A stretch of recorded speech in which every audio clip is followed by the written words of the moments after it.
The quiz shows made, instead of punching and bashing and violence and everything, the quiz shows themselves, when they were around, made heroes of smart people, didn't they? Of educated people, intellectual people, they were all quite articulate. We talked about history, the wives of Henry VIII. We talked about the world and geography. We made education respectable. And even though we did it as entertainment, and unfortunately it became too successful, in essence, that concept of using an entertaining format to create a respect for intelligence and for information and for education and for learning and for books, I think is not bad. Do you think that the shows today, the popular quiz shows like Who Wants to Be a Millionaire, are still being affected by what happened back in the 50s and the content? Do you think that they make the questions easier so they don't have to get into a situation like you did back then? These shows are quite different. Frankly, I have not seen that many that I can comment on them. Uh-huh. I did watch The Resurrection of 21 and found it to be very dull. So I didn't watch it again. I guess American people didn't, because it went off the air very quickly. The questions that I note on Who Wants to Be a Millionaire, they're either very trite and rather stupid, the questions they ask. There's nothing profound in it, and it helps if you know rock music, if you know movies, if you've been watching television, if you're a good, how should I say, media, cinematic, television, American, so you know what's going on in that area. But there's very little effort made to expand the horizons of education, to go into literature, into art, go into music, and go into the world that we used in the 50s. That's alien, and this is a world of celebrities, and it's totally alien to the world that we have. I'm going to give you a couple of names, and just your thoughts or comments on any of these people. Bob Kintner. Did you ever deal with Kintner at all? No. Never had any dealings No. with him? Tom Irvin? No. Bob Noah? Bob Noah? Yes. A very lucky man. He was the executive producer of 21. Right. Did you read his novel? Yes, I did. What did you feel about? How did you feel about it? I feel that I really don't want to comment on him because my relationship, I did a lot, whether he knew it or not, to save his skin. Mm-hmm. And he,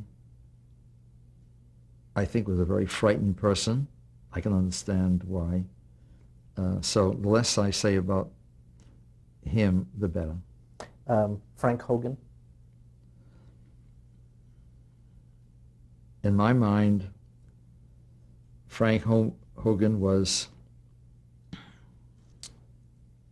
a typical politician who used whatever he could use to attain his goals, namely in the 50s, while running for U.S. Senator, which he fortunately lost, but he stepped over a lot of people.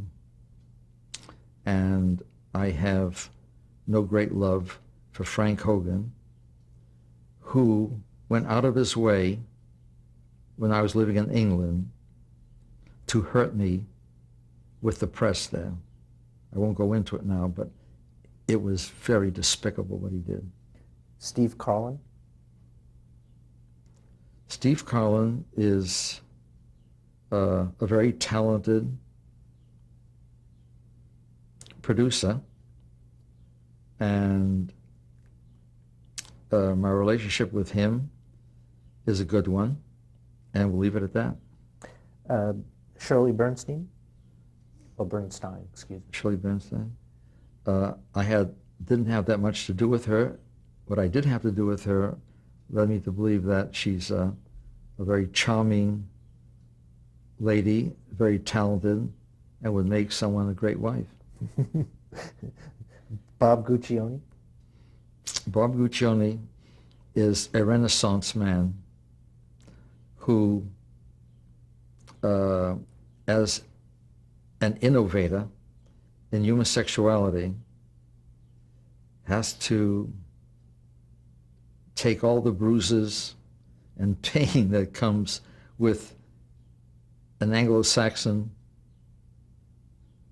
country treating anyone who deals with honestly with the subject of sexuality. And he has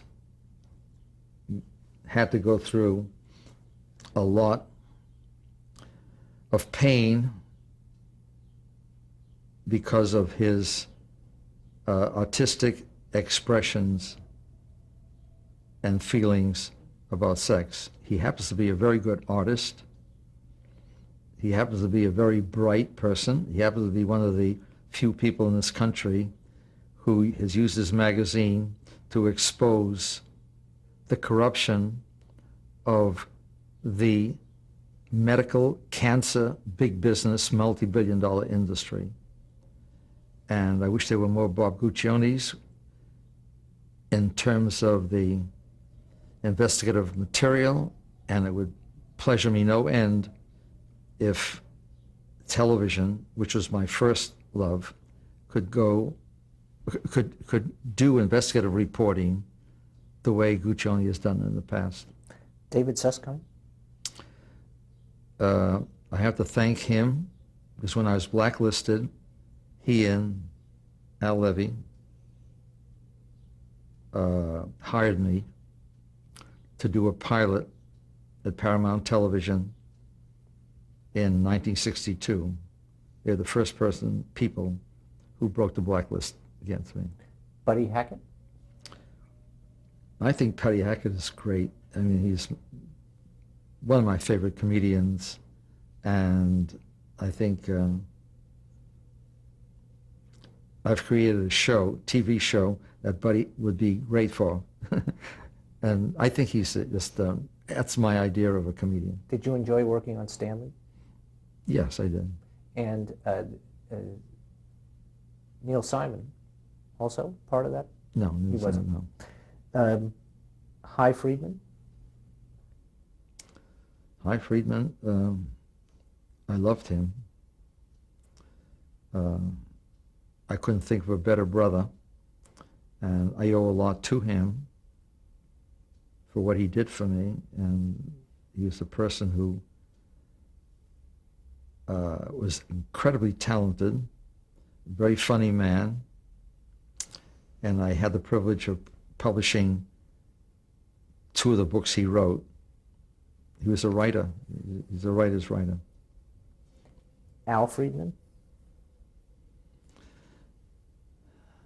A misguided, naive, idealist who seems he'll never learn what the world is really made of. And if anybody says that you're anything other than honorable and decent, I'll personally punch them in the nose. Thank you. This interview is done.